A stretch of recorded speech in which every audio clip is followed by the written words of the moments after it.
absolutnie panu prezydentowi Łukaszence na interesie Białorusi. To widać i widać to, że jest człowiekiem takim ciepłym. Cześć, witam Was. Moi drodzy, pozwólcie, że dzisiaj jeszcze pociągnę ten wczorajszy temat tego pisowskiego zdrajcy. Jak wiecie, pisowcy i hejterzy pisowscy potrzebowali kilkanaście godzin, by dojść do siebie, by opracować jakiś wspólny,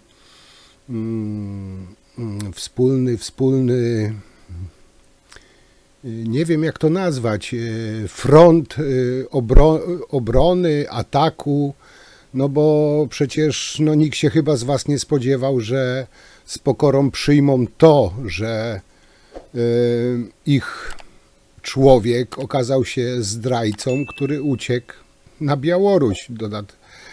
Także atak się rozpoczął i o tym ataku też Wam powiem.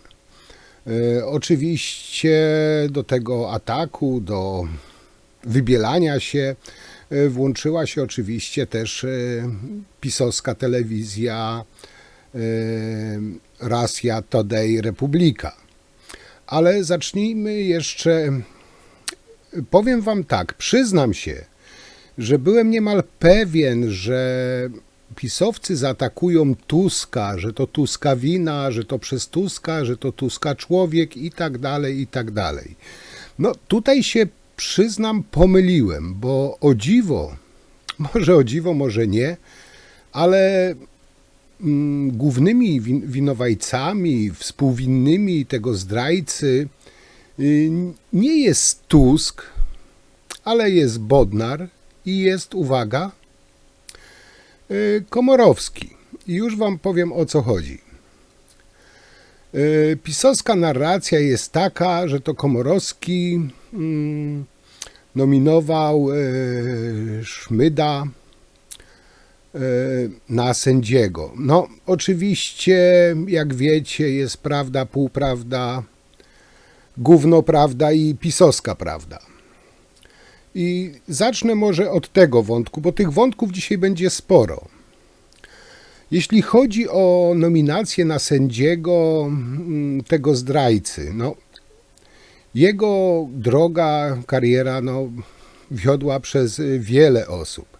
Oczywiście pisowcy skupili się tylko i wyłącznie na Komorowskim, że to Komorowski i to przez Komorowskiego i tak dalej, i tak dalej. Więc tutaj chciałbym to wyprostować, bo w pisowskich mediach, czy mediach tego ogólnego nurtu, czy w pisowskich przekazach tego, jestem pewien, nie usłyszycie. A o co chodzi? Awanse tego zdrajcy zaczęły się od Kwaśniewskiego, przez Kaczyńskiego, Komorowskiego, aż po awans przez Ziobrę. I teraz tak, 27 listopada 2001 roku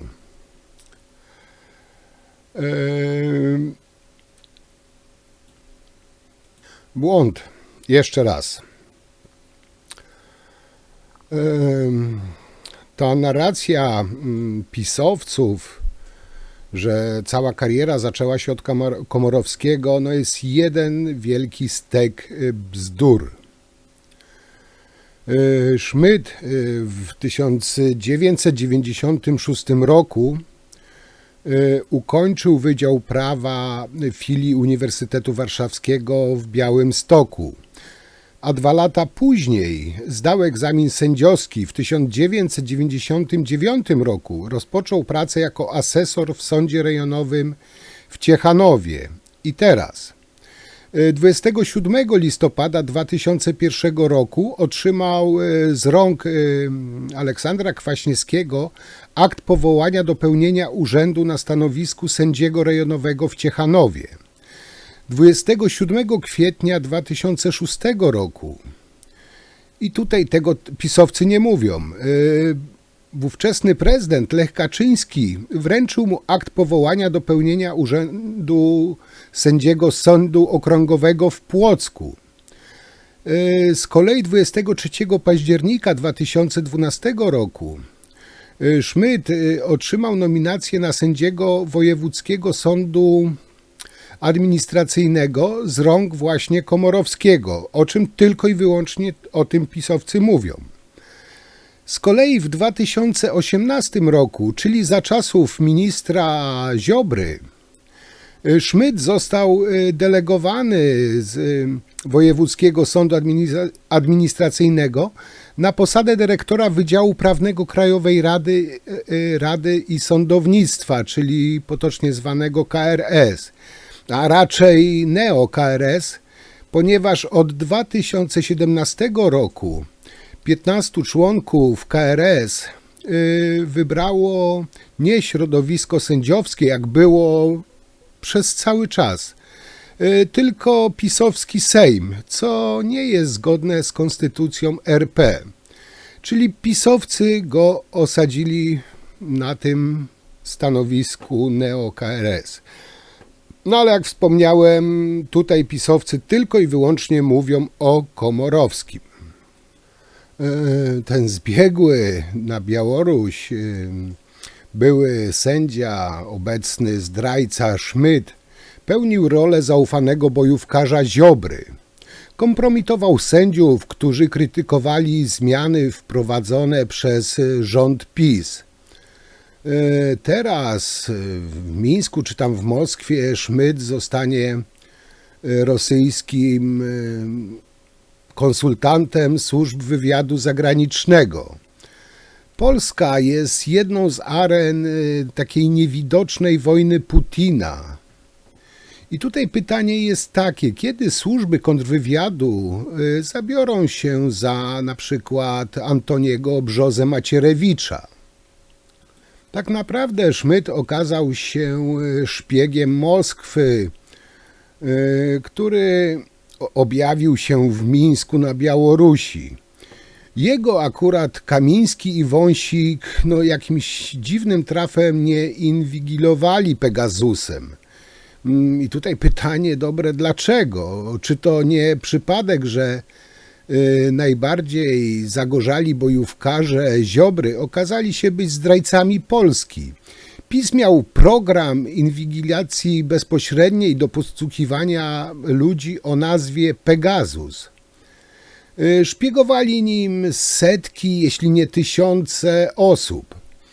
Jakim cudem, powiedzcie mi, przeoczyli tylko ruskich szpiegów siedzących im pod nosem? Kupując licencję Pegasusa, mieli w niej twardy zapis o tym, że nie mogą używać tego programu przeciwko Rosji. Widocznie od początku nie mieli takiego planu. Kupili zatem Pegasusa, choć od początku wiedzieli, że nie mogą podsłuchiwać Rosjan. Otrzymali taką wersję Pegasusa, która nie pozwala na inwigilację ruskich agentów. Pegasus miał zablokowany podsłuch ruskich komórek. Opcja śledzenia sowieckiej agentury była wyłączona. I ktoś tu jest z was zdziwiony? Powiem wam, że PiS to jednak jest stan umysłu. PiS-owi ruska agentura była i jest tak naprawdę na rękę. Hamas, Zielony Ład, Ukraina, CPK, Szmyt. Te same konta na mediach społecznościowych mielą bez przerwy 24 na dobę tę samą narrację. Już wam pokazywałem, że tam z terytorium Federacji Rosyjskiej właśnie najwięcej tych botów troli nadaje właśnie na te tematy. Przedtem to była opowieść o dzielnych antyszczepionkowcach też oczywiście. Dzisiaj, moi drodzy, te same konta snują opowieści o rzekomo zgniłej, głupiej Unii, która jest niby więzieniem ludzkich sumień.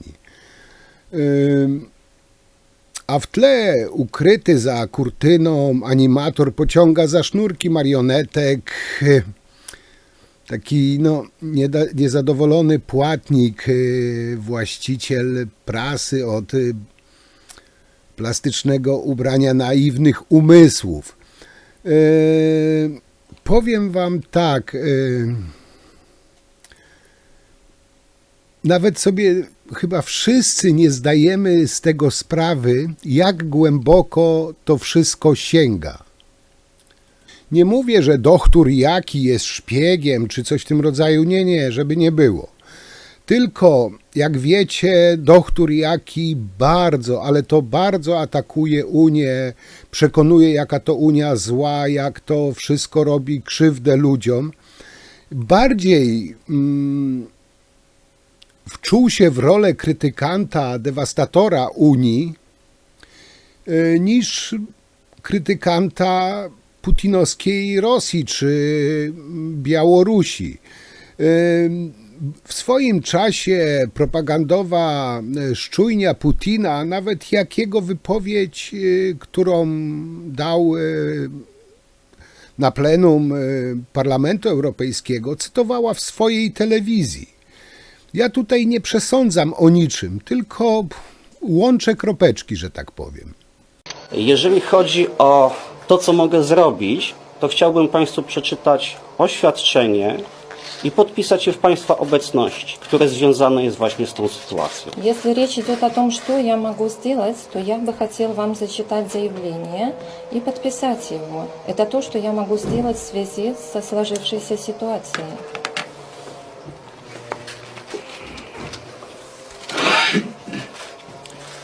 Szanowny Pan Prezes Naczelnego Sądu Administracyjnego, Уважаемый председатель Высшего административного суда, do wiadomości Szanownego Pana Prezydenta Rzeczypospolitej Polskiej Andrzeja Dudy, к сведению уважаемого господина президента Республики Польши Анджея Дуды, na podstawie wymienionych na wstępie przepisów, на основании перечисленных положений, zrzekam się stanowiska sędziego Rzeczypospolitej Polskiej Wojewódzkiego Sądu Administracyjnego w Warszawie я отказываюсь, подаю заявление об отставке с должности судьи Воеводского административного суда в Польше ze skutkiem natychmiastowym. с немедленным вступлением в силу. Przez całe życie zawodowe wykonywałem pracę sędziego. На протяжении всей своей профессиональной жизни я был судьей. Początkowo jako sędzia sądu rejonowego, Сначала как судья районного суда, następnie sądu okręgowego. далее окружного суда, Nominację na stanowisko sędziego Wojewódzkiego Sądu Administracyjnego w Warszawie назначение на должность судьи областного административного суда.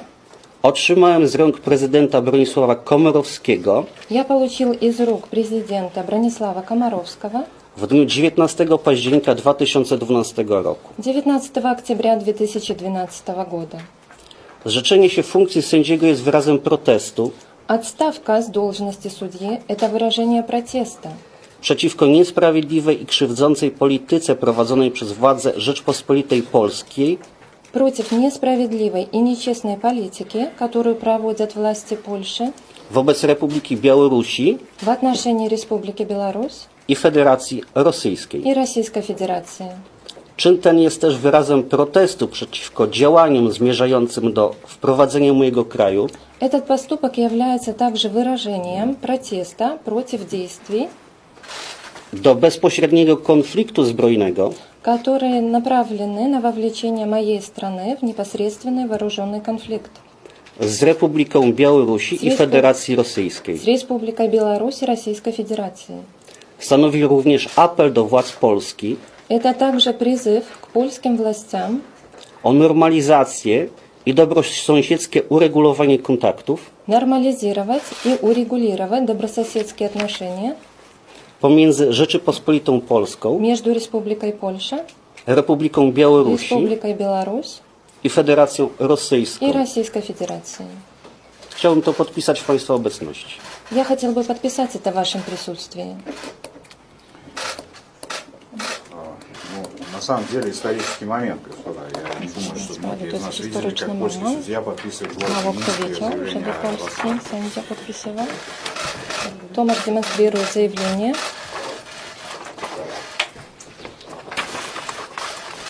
Moi drodzy, od Trumpa w USA, Orbana na Węgrzech, Roberta Fico na Słowacji, po AfD w Niemczech, Marie Le Pen we Francji, a w Hiszpanii partia Vox. To cała Europa stoi już w ogniu przekazywanych bredni, które sączy do głów ta cała rosyjska propaganda. Wolność Europy i USA jest tak naprawdę zagrożona. Dziennikarstwo. W polskiej przestrzeni medialnej mało co wypowiada się o ruskim zdrajcy ze stajni Ziobry. I tutaj taki przykład. Michał Kolanko z Rzeczpospolitej dotąd nie zauważył wyjazdu sędziego Szmyda na Białoruś. Redaktor Miziołek też uparcie milczy, może porwali kobietę. Wiewiórkom powiedzieli, że redaktor Miziolek nadal piłuje policyjny alkomat Kierwińskiego, który nic nie wykazał w wydychanym powietrzu. Z kolei Konrad Piasecki przymknie oko na akcję szpiegowską Szmyda, a Dominisia Wielowiejska skrytykuje ucieczkę zdrajcy z umiarem. No, powiem wam, w polskim dziennikarstwie można powiedzieć oczy i uszy zapchane mułem.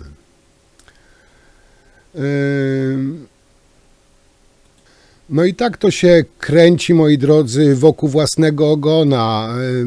To dziwne dziennikarskie towarzystwo wzajemnej adoracji. Polska, moi drodzy, jest zinfiltrowana przez rosyjskich agentów zainstalowanych tutaj przez PiS. Putin zainstalował w Polsce wielu agentów, którzy pełnili niekiedy bardzo ważne funkcje w naszym kraju. I takie wnioski właśnie można wyciągnąć po ucieczce tego zdrajcy Szmida na Białoruś. Sędzia mianowany na swoje stanowisko między innymi przez Lecha Kaczyńskiego mógł być cennym i pewnie jest cennym rosyjskim agentem, tak zwanym śpiochem. Osoba, która była tu przerzucona dawno temu z fałszywym życiorysem, odpowiednio przeszkolona lub po prostu zwerbowana przez rosyjskich agentów. Ilu takich agentów funkcjonuje w Polsce? No wygląda na to, że bardzo wielu. Schmidt miał dostęp do wielu tajemnic NATO i już to samo jest wyjątkowo podejrzane. Był też promowany przez polityków PiS i suwerennej Polski, którzy dzisiaj jakby trochę o nim zapomnieli, bo boją się odpowiedzialności. Mamy tutaj do czynienia z aferą szpiegowską niesamowitego zasięgu, a służby kontrwywiadowcze Polski są sparaliżowane przez 8 lat pisowskiego bałaganu. I skoro już wiemy, że mieliśmy rosyjskiego szpiega na ważnych, eksponowanych stanowiskach w polskim sądownictwie, to jakie są teraz procedury, o których można powiadomić obywateli? Spodziewam się szybkiej reakcji decyzji, wielu dymisji, aresztowań, przesłuchań, wstrzymania dostępów do informacji niejawnych, odebrania władzy w sądach, odebrania możliwości prowadzenia jakichkolwiek spraw sądowych, wielu przeszukań, współpracy z międzynarodowymi służbami, organami, dużej konferencji prasowej, nagłówków we wszystkich mediach i tych publicznych, i tych prywatnych, i nazywanie po prostu rzeczy po imieniu. I według mnie żadnych komisji sejmowych, to będzie rozmycie sprawy i po prostu, nie wiem, olanie tematu w oczach wielu obywateli. I niestety tutaj potrzeba decyzji takich odważnych, jakich jeszcze w naszym kraju nie było. Nazwaliśmy wielu polityków, dziennikarzy, wielbicieli polskiej prawicy pożytecznymi idiotami Kremla. Teraz należy założyć, że to nie jest kwestia głupoty, ale w pełni świadomych działań. Scenariusze działań, jakie znaliśmy i do jakich jesteśmy przyzwyczajeni w ostatnich dekadach, tak naprawdę po tym wydarzeniu tego zdrajcy nie mają już zastosowania. Nie będzie to problematyczne sfabrykować materiały pod zarzutem szpiegostwa na rzecz Białorusi, Rosji, nie wiem, może Chin jeszcze. Не будет Trudno проблем. powiedzieć. Не будет проблемы сфабриковать документы и обвинить меня в шпионаже по отношению в шпионаже для страны России, для Беларуси, может даже и для Китая.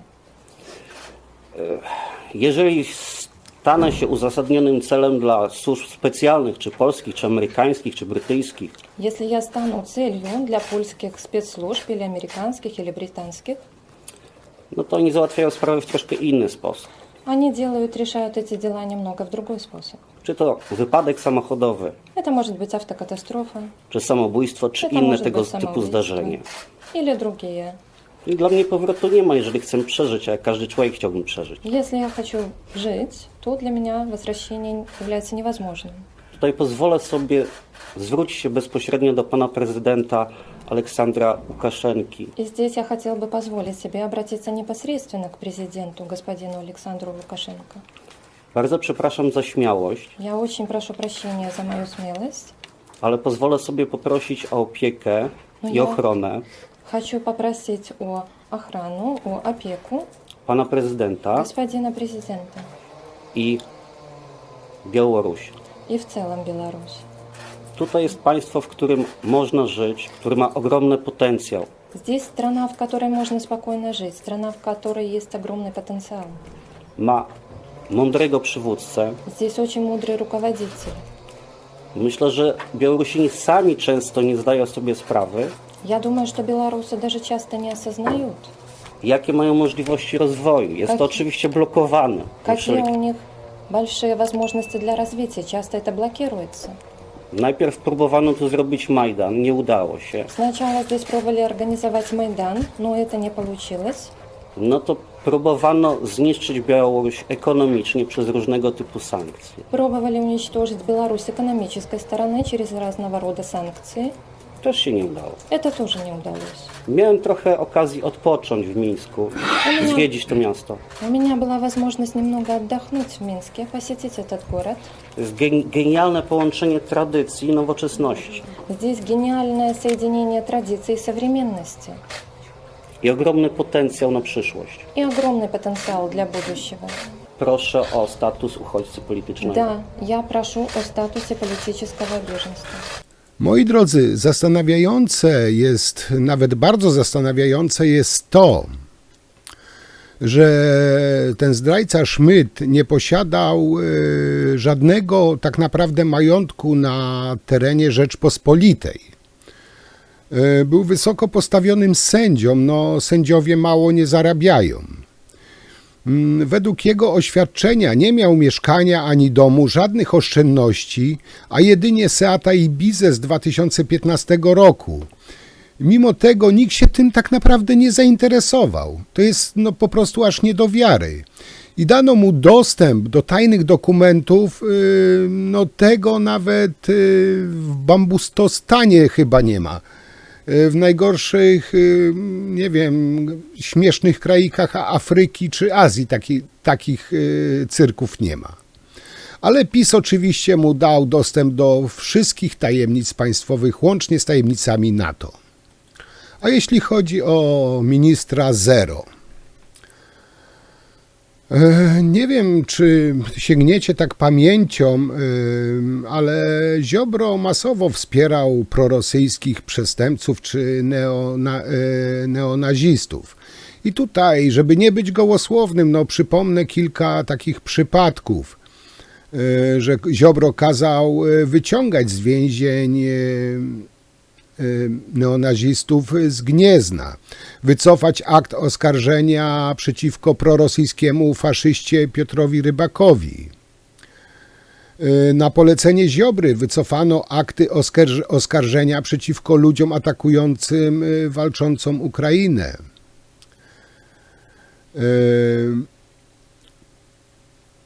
Warto tutaj też wspomnieć o Natalii Ruś, taką, nie wiem, tiktokerkę, chyba tak to nazwę, Najkę, skazaną nieprawomocnie za porównanie Ukraińców do pasożytów, czy Andrzeja Łukaszewskiego, skazanego prawomocnie za wielokrotne atakowanie osób pochodzenia ukraińskiego.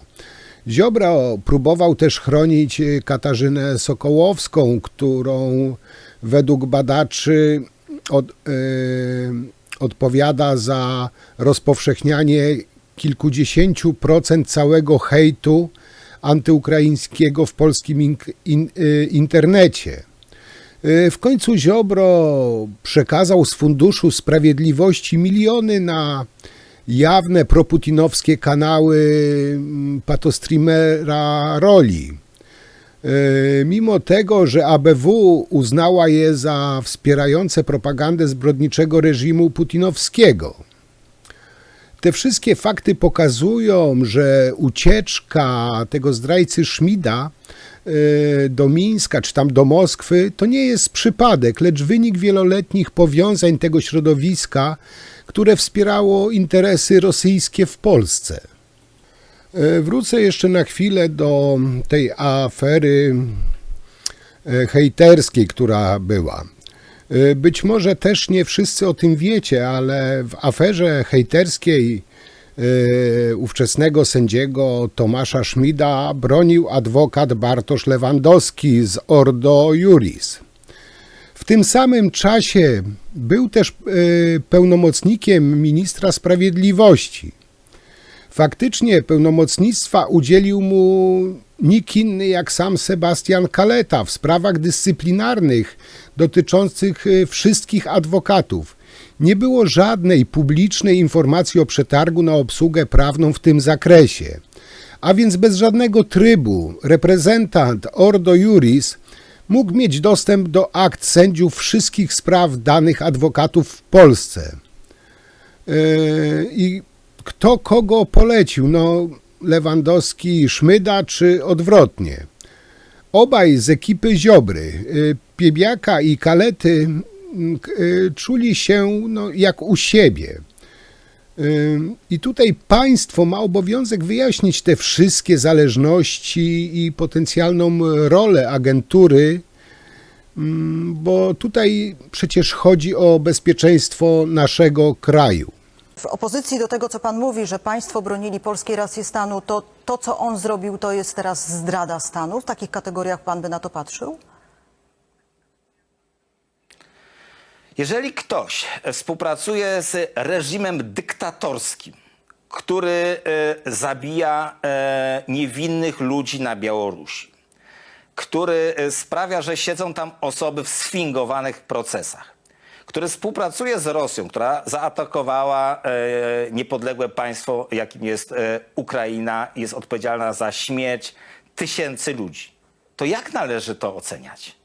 To nie jest wyjazd kogoś, nie wiem, do Francji czy do Luksemburga, tylko to jest współpraca z jednym z najgorszych reżimów w Europie, reżimem, który zabija ludzi, który więzi ludzi, który więzi dziennikarzy, o których wolna Europa stara się dobijać, żeby ich uwolnić i robi to bez skutku. Jak można z kimś takim współpracować?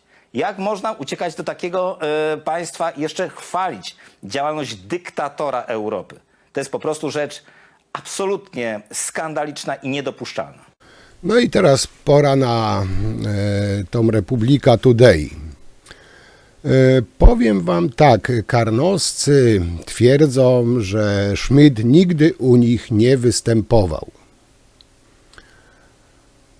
O, to może te kilka screenów tutaj odświeży im pamięć. No,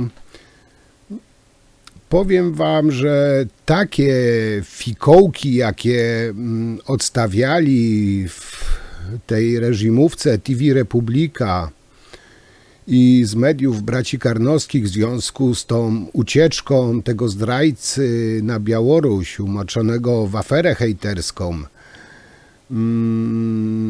No, tutaj ich gimnastyki, wymyślanie, no po prostu zasługują na, jakby to określić, osobną dyscyplinę sportową. Oczywiście według Karnowskich nigdy nie występowali, ten zdrajca nigdy u Karnowskich nie występował. Nie, no wcale, absolutnie. Republika prawdę ci powie. No i Paskowy. No Paskowy, Mistrzostwo Świata, pewnie przeniósł się z pisowskiej telewizji do TV Republika. Kiedyś, moi drodzy, uwierzyłbym, że można takie newsy, znaczy nie uwierzyłbym, że takie newsy można podawać i nazywać się dziennikarzem. Powiem wam, że nawet za komuny, no tak ostentacyjnie, tak bezczelnie nie kłamali.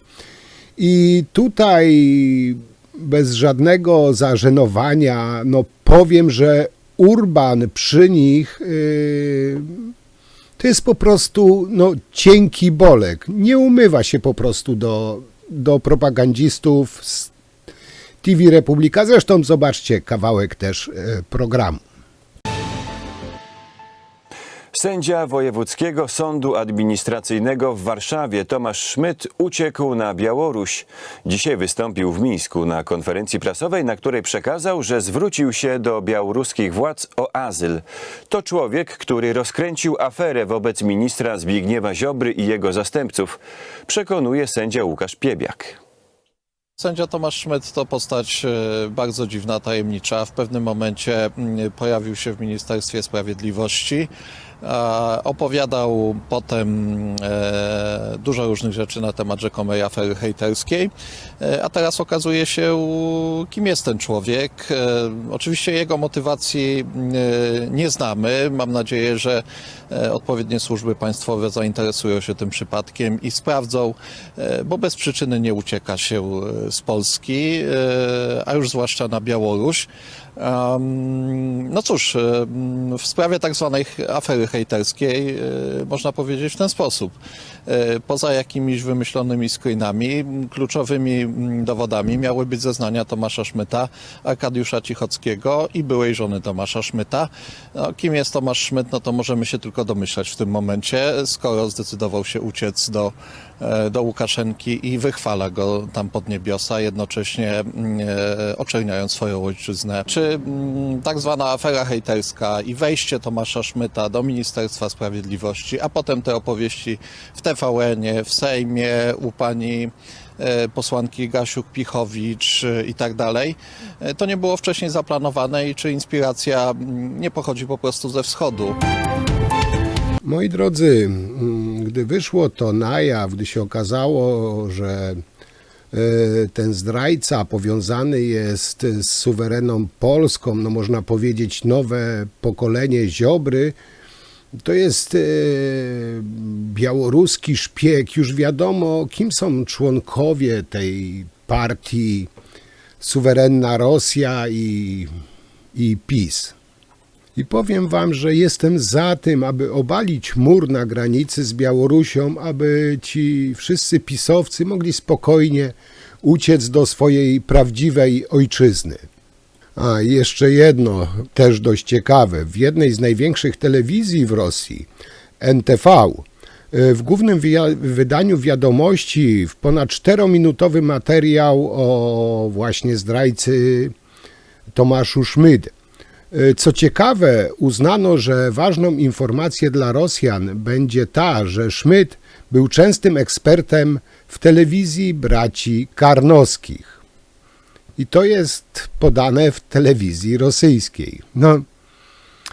No cóż więcej dodać. Jak dla mnie, moi drodzy, ten pisowski zdrajca miał dostęp do tajemnic NATO.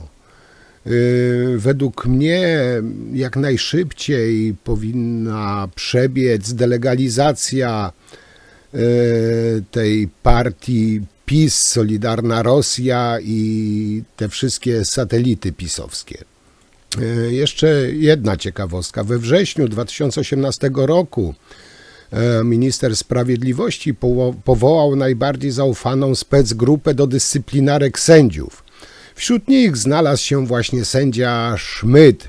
Razem z wiceministrem Pebieniakiem nie tylko tworzyli hejterską grupę Kasta, ale mieli odpowiadać za mechanizmy dyscyplinowania, uwaga, 10 000 polskich sędziów. Sędziowskie kadry ze stajni Ziobry,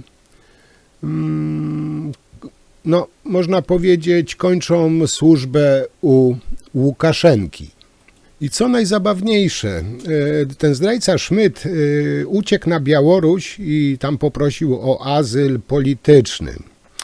Dzisiaj Żaryn z PiS-u, były zastępca Kamińskiego, koordynatora polskich służb, mówi, że to rosyjski szpieg.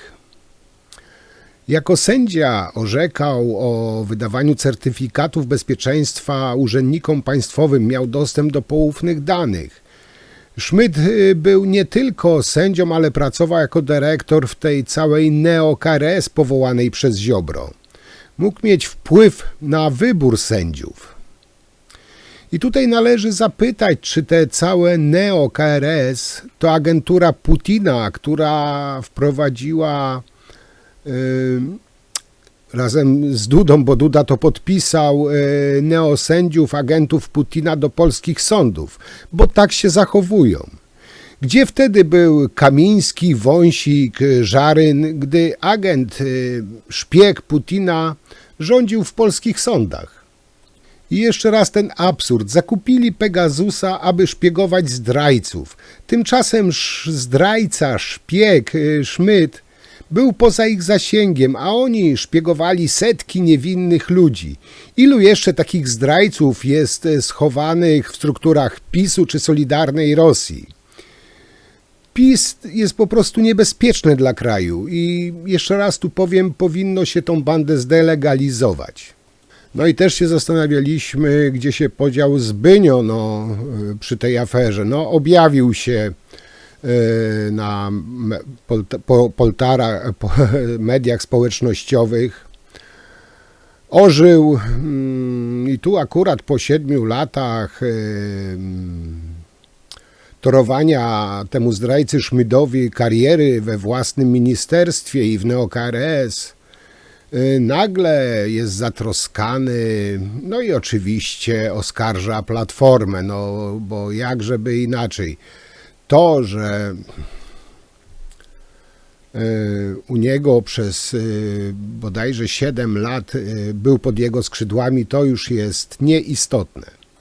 Moi drodzy, mam do was też takie pytanie, bo no nie daje mi spokoju. Powiedzcie mi, czy może ktoś z was wie, jak pisowcom, czy tym z Solidarnej Rosji klei się te powiedzenie Bóg, honor, ojczyzna, jak to się spina z Białorusią. No i kto będzie następny, kto przez tą granicę ucieknie.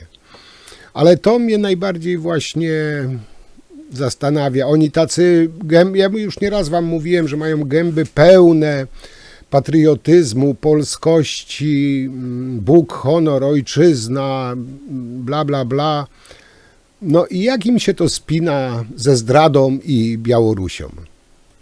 Być może się mylę, ale według mnie jedynym sensownym wyjaśnieniem, dlaczego ten zdrajca Szmyt uciekł na Białoruś, jest to, że kontrwywiad miał go w rozpracowaniu, rozpracowaniu jego agenta rosyjskiego pewnie na dniach zostałby zdjęty. Ten gość zapisu, jak zresztą wszyscy ci dygnitarze pisowscy, no byli nietykalni. I tutaj ciekawe, czy Ziobro i ta reszta spółki Kakao mają tego samego oficera prowadzącego, co miał ten zdrajca Szmyt. I powiem wam tak, dla mnie przynajmniej Staje się oczywiste, że ten zdrajca Szmyt brał rosyjską kasę już od dawna. A za co brał te pieniądze? Za rozwalanie wraz z PiS-em i suwerenną Rosją praworządności, rozwalanie Unii od środka. I to działanie Ziobry, Kaczyńskiego było więc wspierane przez agenturę rosyjską czy białoruską. To mówi wszystko o tym, czym był, czym jest, czym będzie PiS i ta Solidarna Rosja. Bo nie jest też tajemnicą, a jeśli jest to, no to tajemnicą Poliszynela, bo to jest wiadome, że kolaborują z Putinem. Jednak szokuje, no powiem wam, szokuje to, że ktoś może zdradzić swój własny kraj. I moi drodzy, wygląda na to, że ten zdrajca Szmyt to białoruski szpieg, który przez lata był dopuszczany do tajemnic państwowych. I gdzie tutaj były służby zarządów PiS, gdzie był Kaczyński, minister od spraw bezpieczeństwa, znaczy eks-minister do spraw bezpieczeństwa, i gdzie był Kamiński, powinni odpowiedzieć na wiele pytań, bo to jest, moi drodzy, prawdziwa afera. I co ciekawe, pisowska narracja, linia obrony jest taka, że niedopuszczalne, że za PO, za tej koalicji go wypuścili, że on sobie wyjechał. On nie był, nie miał nakazu opuszczania kraju, był wolnym człowiekiem, mógł wyjechać. Też jest narracja pisowska, że przez 4 miesiące orzekał. Jak to możliwe? Ale już nie widzą tego, że przez 5 czy 7 lat zapisu miał dostęp do wszystkich tajemnic, że orzekał, że decydował o wielu sędziach. Tego już pisowcy nie widzą. Oni widzą tylko to, że wyjechał za PO i że za 4 miesiące za PO orzekał. Tak jak dla mnie, wszystkich neosędziów powinno się ponownie zweryfikować. Również wszyscy prokuratorzy powinni zostać sprawdzeni pod kątem związków z PiS. Takie historie jak Szmyda będą bowiem wyciekać codziennie, bo to jest po prostu pisowska targowica i potrzebna jest szybka i zdecydowana reakcja na to, co się wydarzyło. I wiecie, co mnie jeszcze rozbawiło? PiS to 5. kolumna Kremla jak nic. Ale uważajcie, pisowcy twierdzą, że zdrajca Szmyt nie miał nic wspólnego z Ministerstwem Sprawiedliwości za czasów Ziobry. Tudums. Mało tego, odklejony od rzeczywistości Kaczyński uważa, że ten szpieg jest człowiekiem obecnej ekipy, bo udzielił wywiadu w TVN-ie. Uwaga, werble. No to teraz podsumujmy. W TVN-ie występuje aż do obrzydzenia około 99% członków PiS-u czy Solidarnej Rosji.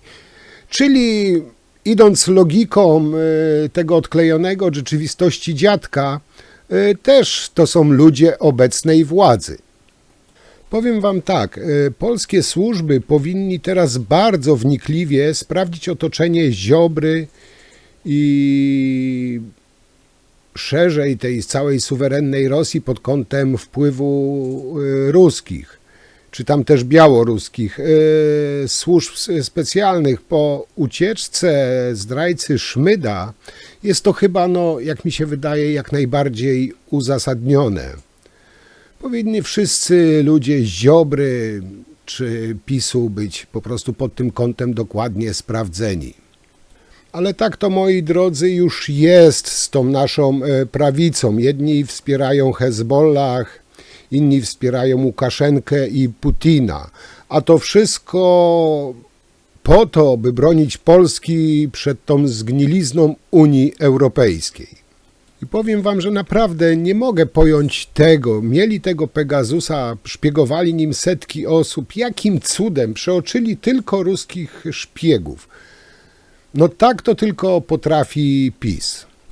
I tak już kończąc, moi drodzy, bo się rozgadałem, ale chcę ten temat na jakiś czas zamknąć, Powiem wam tak, zastanawia mnie, jak się spało naszemu pisowskiemu szpiegowi na Białorusi. Wydaje mi się, że to jedna z ostatnich nocy, kiedy może sobie spokojnie i wygodnie poleżeć na wygodnym łóżeczku. Niedługo wycisną go jak cytrynę i szanowny pan agent nagle po prostu zniknie. Scenariusz dla tych rosyjskich szpiegów jest zazwyczaj zawsze ten sam. Jak wiecie, no wczoraj mówiłem tam o tych pierwszych godzinach tej całej afery i nie wiem, media próbowały stworzyć jakąś dominującą narrację tego wszystkiego. Powiem wam tak, jak na razie w mediach jest bardzo asekuracyjnie, o czym wam wspomniałem. No i bardzo fałszywie. Dlaczego fałszywie? Otóż nie ma jasnego i prawdziwego przekazu o tym, że to człowiek Ziobry i całego PiS. To nie jest sędzia autonomiczny, niezależny, niepowiązany z polskimi politykami. To jest pierwszy oficjalny szpieg rosyjskiego wywiadu w kadrach konkretnego środowiska politycznego i tego nie wybielą. Konkretni ludzie odpowiadają za jego awanse, działania na rzecz obcego wywiadu, udziału w szkalowaniu polskich niezależnych sędziów, dostęp do informacji niejawnych oraz za to, że teraz ten człowiek przekazuje całą swoją wiedzę obcemu wywiadowi. I według mnie, nie wiem jak według was, ale ten temat jest po prostu rozmywany, może delikatnie, ale jest rozmywany, ponieważ nie jest uczciwie łączony z ludźmi, którzy w Polsce jeszcze są i którzy winni teraz odpowiadać za działanie tego sędziego. I kończąc, przepraszam, że tak długo to zajęło, ale chciałem to już zamknąć w tym jednym temacie. Dla mnie PiS, ta Solidarna Rosja, przez tyle lat zawsze powtarzam to samo. To są podejrzane osobniki. Nie mówię o wszystkich, to jest, żeby nie było, że twierdzę, że wszyscy pisowcy czy z Solidarnej Rosji są szpiegami czy agentami. Nie. Ale tak robili reset, tak oskarżali Tuska o działanie z Putinem. Jak się okazuje, że to, co w PiS-ie wygląda z wierzchu tak ładnie, od tyłu po prostu gnije. Jest zepsute do szpiku kości. Dla mnie te partie, te ugrupowanie jest po prostu zagrożeniem dla naszego kraju. I może tym tutaj zakończę. Jak zawsze proszę, piszcie, co wy o tym myślicie, jak wy to widzicie. Z mojej strony to tyle. Mam nadzieję, że póki co na razie ten temat zamykam. Także wam bardzo dziękuję. No i co, do zobaczenia przy następnym materiale, na pewno już za parę dni, bo zebrało mi się dużo zleceń, także, ale w tym tygodniu na pewno jeszcze coś zrobię. Także trzymajcie się, do zobaczenia, cześć.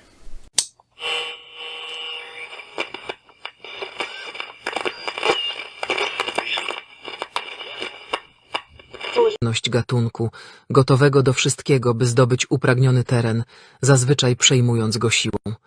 Gdy czują zagrożenie, nie cofną się przed niczym, by usunąć problem z drogi. Cieszą się poparciem króla zwierząt, który w razie kłopotów oferuje im schronienie w swojej niedostępnej dla innych jamie. To zimnokrwiste stworzenia, źle znoszące niskie temperatury. Ich partnerki, niezdolne do samodzielnego przetrwania, szybko tracą ciepło ciała, co może prowadzić do uszkodzeń mózgu.